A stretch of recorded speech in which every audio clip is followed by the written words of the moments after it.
ఈరోజు మన మధ్య ఎవరైనా ఉన్నారా? తల్లిని తండ్రిని బలవంతం చేసి ఒప్పించి పెళ్లి చేసుకోవాలి, నా ఇష్టం, నా పెళ్ళి, నా జీవితం అనే తలంపు కలిగి, అది దేవుని చిత్తమా, వాక్యానుసారమా, దేవుడు ఏర్పరిచినటువంటి జీవిత భాగస్వామా కాదా, నాకు అవసరం లేదు, నాకు నచ్చాడు, నాకు నచ్చింది, నా ఇష్టం అని పెళ్లి చేసుకునే వాళ్ళు ఎవరైనా ఉన్నారా?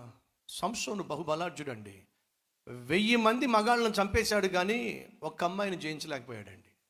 దయచేసి గమనించండి, ప్రేమ పెళ్ళికి, పెద్దలు ఏర్పాటు చేసిన పెళ్ళికి ప్రధాన డిఫరెన్స్ ఏమిటయా అంటే, ప్రేమ పెళ్ళిలో ఏవైనా పొడపొచ్చులు వస్తే వాళ్ళిద్దరినీ సరిచేసి మళ్ళా సమాధానపరిచేటటువంటి పెద్దలు కరువు అవుతారు.